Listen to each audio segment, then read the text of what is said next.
Hi, everyone. Welcome back to E3 Energy and Efficiency with Emily. This is episode 4. We have site orientation and daylight planning today. So bear with me as I use my notes to make sure that I cover everything that I want and not talk for too long today. Sorry for anybody who tuned in on Wednesday and didn't find the updated podcast. It has been one of those weeks. As you may know, up here in Maine, we're getting quite a bit of rain, and so things get shuffled around, but we are finally getting into spring, which is exciting. And part of the reason why I wanted to talk about site planning this week, we actually sited our next house on Wednesday this week, and that house is one of our semi-customizable plan sets for that particular lot. We moved the garage and the mudroom entry from the east side to the north side, which did a couple of things. First, it increases the buffer between the house and the cold northerly winds, which is fantastic. And in the orientation for this lot, it cut the driveway from a 400-foot driveway to a 200-foot driveway, which made a huge difference in sort of circling around and getting through the site to where you want to get into your garage. So that was one of the things that makes such a huge difference when you're talking about the site and where you place things on the site. And part of why I wanted to talk a little bit about site and orientation was because we have a new excavator on this project, which is exciting. And he sort of had a little laugh and said, "Oh, most people who, want me to dig a foundation just say, I'd like it to be over there somewhere, roughly here. But for us and high performance homes, it can't just go over there somewhere. It's very specific about where it needs to go, what orientation it needs to be in. I'll talk a little bit later about magnetic south and solar south and, both passive solar and active solar. But things as simple as the correct orientation on a house plan can really vastly improve the efficiency of the overall house. And so it does make a really big difference. For some reason, we started getting into building developments probably for ease, the way they go up, density of orienting, the front door and the garage to the south with a 50 to 75 foot maximum driveway, not to the south, I'm sorry, to the street. With a 50 to 75 foot maximum driveway, which means very little plowing and everything. But that means that there's a series of houses that face north or sometimes face east or west, where you want the front of your house to be really beautiful because that's the part where people will approach. But the efficiency of the house can really be compromised depending on the orientation. If you have a north orientation with lots of windows, you'll have a really poor performing house. And at the same time, if you have a west orientation with lots of windows, you could have some major overheating in the summertime without window shades. And we all sort of laugh a little bit at that because, hey, this is Maine and we talk about having winter for 9 months of the year.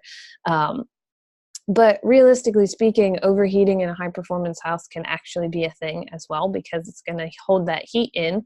And if you have a ton of west facing windows that don't have any kind of solar shading or even interior shading that you remember to put down every day, you can have a lot of overheating within the space. So I just wanted to first, give a little shout out to our friend Mike Maines, who has been on the podcast and we'll probably see back here on the podcast. I expect that he will probably be a frequent visitor to our energy and efficiency because he's full of vast knowledge. But check out his most recent article on rain screens in fine home building. The link will be in the show notes, so check it out. I also wanted to say we're going to talk about a little bit more on characteristics that you want to look at and what a site evaluation is and how every house isn't specifically made for every site. I touched on that a little bit, just talking about, front facing, front door to the street. But there are lots of other considerations. And one of those things is putting the garage on the north, or as I like to call it, the ugly side of the house. I think that every house probably has an ugly side. It's really hard not to do that when you group things together. So I try to make that the north side if possible, and I try to push the house as far back onto the north side of the lot so that we can get a tree buffer. We can use the garage to buffer the back side of the house, and so that we can put things. Most of our houses are heated with heat pumps, so we can put our compressors on the north side. Things that we don't want to see. We also have a tendency to put bathrooms on the north side, closets on the north side, anything that's a utility space to kind of keep that from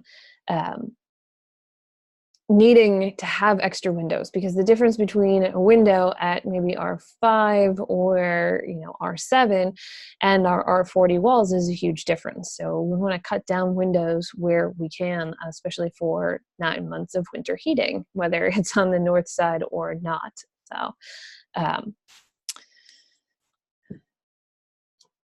I also wanted to talk a little bit about projects. People will often build on a large piece of property, which is, expanding the density. And if you have a big piece of property, it's also, you're trying to get away, get farther into the property. But when you have a long driveway, you have a lot of utilities that have to get there. First, the driveway itself is a cost that you'll have to consider, but also the electrical, which would be coming from the street.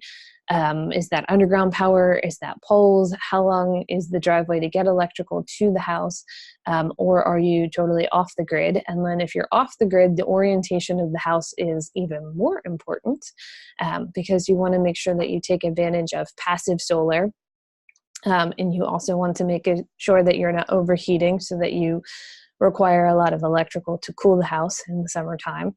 And you need to make sure that your building envelope is as tight as possible. So if you have really brutal cold winds coming up along the property, so we have a piece of land that we're building a house on, that it's on the end of the lake at the top of the hill. And at the top of the hill, it's extremely windy. So you need to prepare for that major wind that's coming onto your site. It's going to affect the siding that you use. It's going to affect your leakage rate.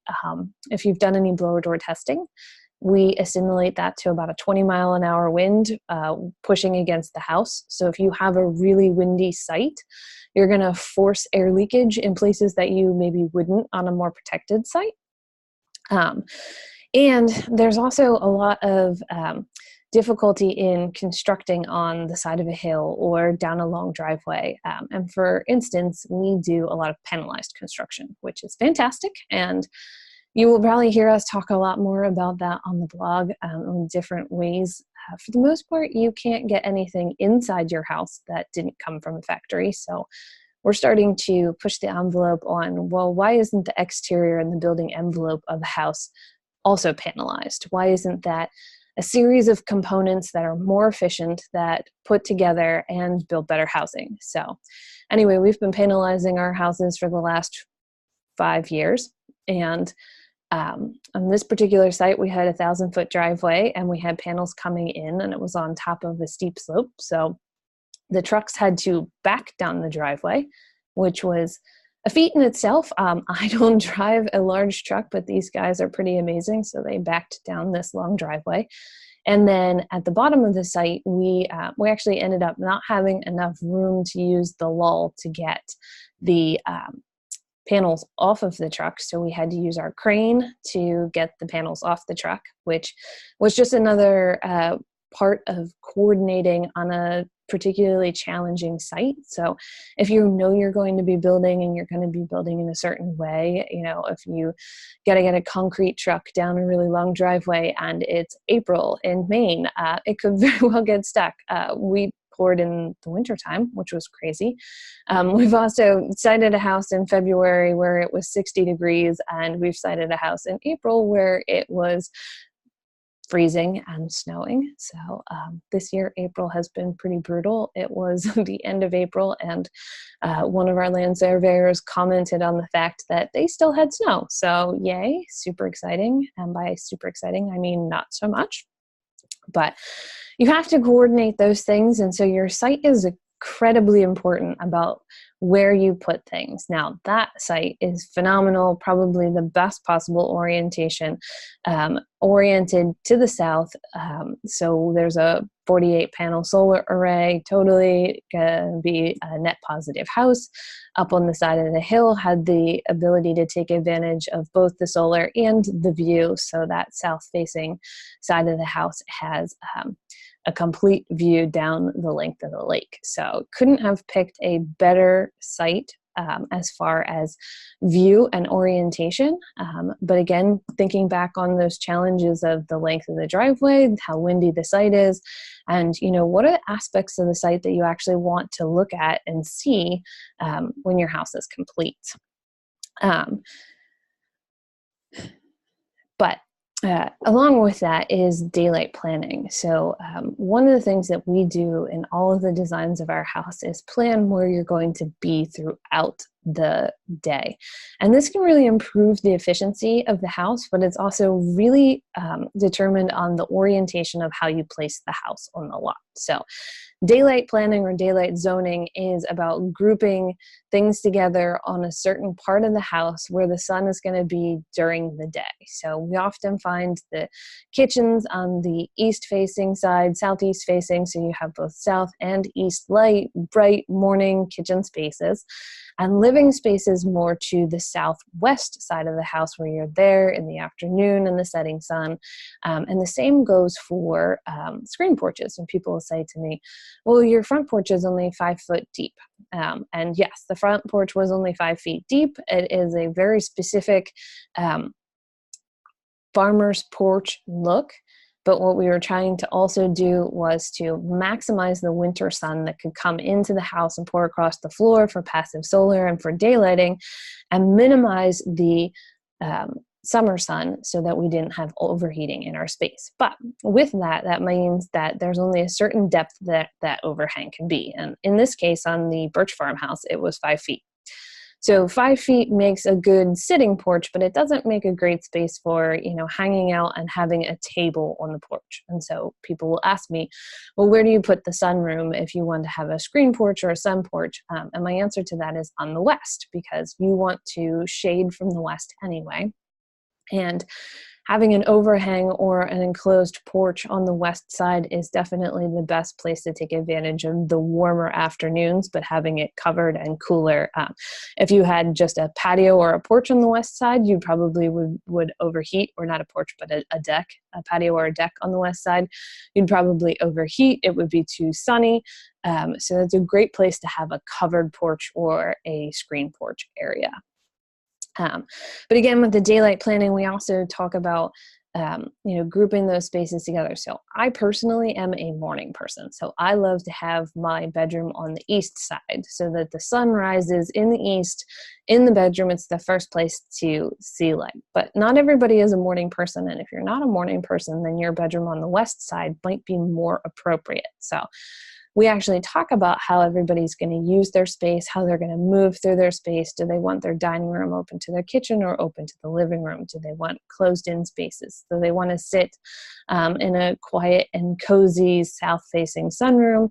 Or do they want to have, a really fantastic north-lit studio space where maybe you don't want extra sunlight, because sunlight and daylight are two different things. So sunlight is really absorbing the extra heat and a lot of extra sun into the space. And so that sun can have a glare, as you can see from the podcast if you're watching the video. There's a nice bright sun shining on the side of my face. That's from my south-facing window. And so that light is coming into the window and really brightening the space. It's giving glare. So if you have a den where you want to watch TV, you don't want that light to really be pouring across the space. Whereas daylighting is about the natural light in the space, something that brightens the room but doesn't necessarily increase the sunlight. And so there are so many different ways to create daylight. And if you have a natural light space that you want to do that, that might need to be on the north side so that you don't have the excess sunlight. So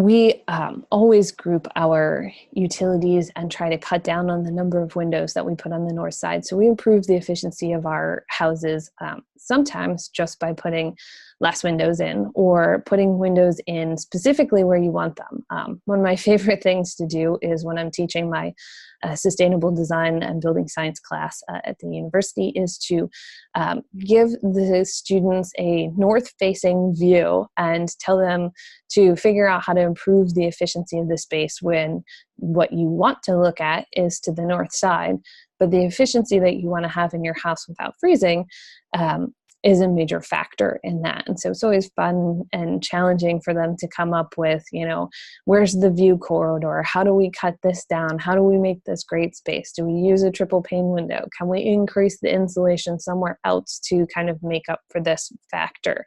And what you can do to kind of still give the view, but cut down on the efficiency or the inefficiency of having a north-facing view.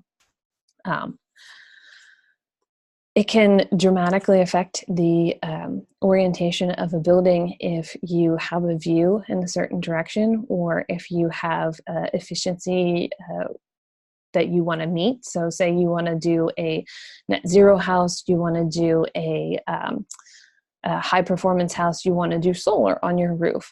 It really makes a difference on the efficiency of the home. And this is one thing that I tell people all the time is everyone says, oh, adding all this green stuff is so much more expensive. And some things are more expensive, or at least more expensive in the upfront. If you're going to add a solar system, or if you're going to really improve the efficiency of the building envelope, which we always recommend, it will cost you a little bit more in the upfront, but it will cost you so much less every single month that it offsets the cost of doing some of those things. And some things pay off in a year, some things pay off in 5 years, some things pay off in 7 years. If you have a solar system that is good for 20 years, you may reap the benefits of zero energy bills, for the second half of that after you've paid off the solar system, especially with the tax credits that are still available. But some things that are absolutely free is the orientation of the house, and really thinking about where the windows are, where the orientation is, and not overheating or creating really cool spots within your house, creating convective loops, and thinking about how all of those are. And that one is actually free. So, and in Maine, where you need the most heat, the most sunlight should be on the south side. So we say south facing, but that doesn't necessarily mean that the front of the house has to face south. It just means that the majority of your window space should be on the south side. And so if you have a north facing house, you have to get a little bit creative on how to make that look good and still perform really well. If you have a south-facing house that's close to the street, you also have to think about the fact that that is the best place to have all of the windows, to get passive solar, to have the orientation of the roof line for active solar. But that if all of your neighbors can see you hanging out in your house like you're in a little fishbowl, maybe that's not the best scenario. So orientation makes a big, big difference. Planning for your orientation on the lot or in your development, or just the purchase of a lot itself. We're finding here that it's becoming more and more difficult to find a lot or find what you're looking for in the neighborhood that you're looking for. But where you pick that lot and then what house you plan to build on it makes a huge difference. And also taking advantage of the natural terrain. So we locked out on the house that we sited on Wednesday. It was previously cleared, so we could really see what we had to work with. There's a fantastic flat spot before the site starts to slope off, which is a great place to kind of place the house, so that we didn't have to argue with grade. But we've also forced walkout basements on houses that we've had where the lot didn't really accept it. And it was one of those really hard challenges to make that work. We've also had, garage frost walls, which are 8 feet tall because the site slopes off in a certain direction and you want your garage to be level, right? So working with the natural terrain and moving the house around to work with the natural terrain. Although one of my favorite house sightings, I think, was with a couple who had a triangular shaped lot. And we had to work out the orientation of the lot while it was still wooded. So it was a little bit hard to see exactly what we were working with. We kind of knew the slope of the lot, and we moved the house around until we had it just in the right place. Where the back corner, which was to the northwest, pointed directly at the trail system, and the lot sloped off on both sides. And so there's this natural stream on both sides. And so the house actually lives back to that northwest corner. And it is absolutely beautiful and amazing that we managed to site that in the middle of the woods in the right time. And that's when you know you've gotten something correct, is when you have the house placement after the house is built and you go, yep, we got that right. So it makes a major difference when you're placing a house, that it can't just go right here. Or after I posted on Instagram about siting the house and how important that is, and how much fun we have doing that with our we site all of our houses with Solar Steve, who is our solar guru, and he is fantastic. And he comes out and we square the house and we look at the compass and we look at magnetic south, and then we look at solar south, which is here in Maine is about plus or minus 15 degrees to the west. And so we make our orientation to solar south so that we can get optimal south exposure for our passive solar gains, and also for our active solar system. And then we make sure that the house is kind of sited on that axis.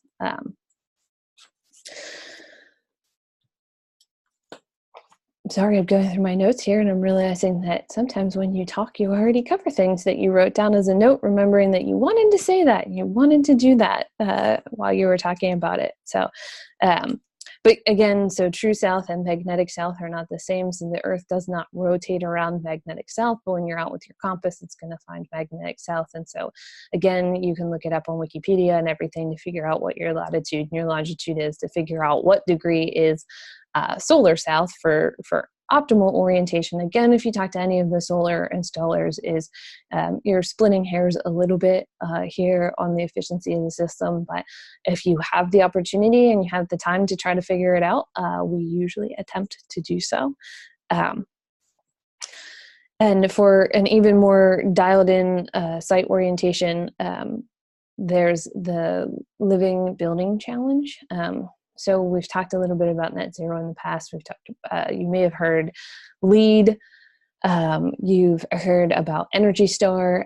There's another program called the Living Building Challenge, which not only do they produce all the electricity on site that they need to run or operate, trying to get off of fossil fuels, or they have a trade-off program where they can pay for the energy that they use on another site. But they also take into account, how far are they from the bus routes? How far are they from infrastructure? Because we want to, the more dense we build in our societies, actually, the better and more efficient we are. But they also process all of their waste on site. And so it's really important how that works and how that moves through the site and how that can happen. And so if you're really interested, check out the Living Building Challenge. It's a great organization. It's fantastic. And also the green, sorry, I'm going to get that wrong. The Green Architects Lounge, which is put on by Phil and Chris, which is a fantastic podcast also. They just talked about the Living Building Challenge in more detail. So if you're interested in that, pop over there and check out their podcast. So on finishing with that, I just wanted to get on today and talk a little bit about site orientation, because we feel like it's really important. And although we laughed about it and we thought it was kind of funny that the excavator that we were planning to use says, oh, people just, usually say over there somewhere, I'm hoping after working with us, he's going to think about it a little bit more, maybe not. But that when you are building a high performance house, this is one thing that's free and easy to do, but also really important, the site characteristics. And what we didn't talk about, which maybe we'll try to get our friend Carrie Lewis, who is our office mate, on the podcast. She's a landscape architect. She can talk more about sites and grading and rocks and features and things as part of that. And if we're lucky, maybe we'll also get Bob Berry from Mainland Development to jump on here and talk about land surveying and other things that are efficient in the land itself. So today we really just talked about orientation and the house and daylight planning and how we think about our spaces and how we try to plan for passive and active solar and how somebody is going to move through the house or use the house or what they're going to do in certain spaces in their house and how that really affects the orientation and the efficiency of the structure. So thanks for joining in here today. Oh, and I forgot to mention, this is one of my favorite books. This is the one that I use in my class. It's called the Green Studio Handbook. It's a great guide to just start thinking about other ways to plan efficiency into your home or your building from the design process. So it's great to make a design more efficient, but it's even better to have a truly integrated design where you've thought about all of that while you're designing. So that's something that we do, something that we really think about, and we thought it was important enough to do a whole podcast about it. So again, thanks for joining in. It was enjoyable, and we will see you next week.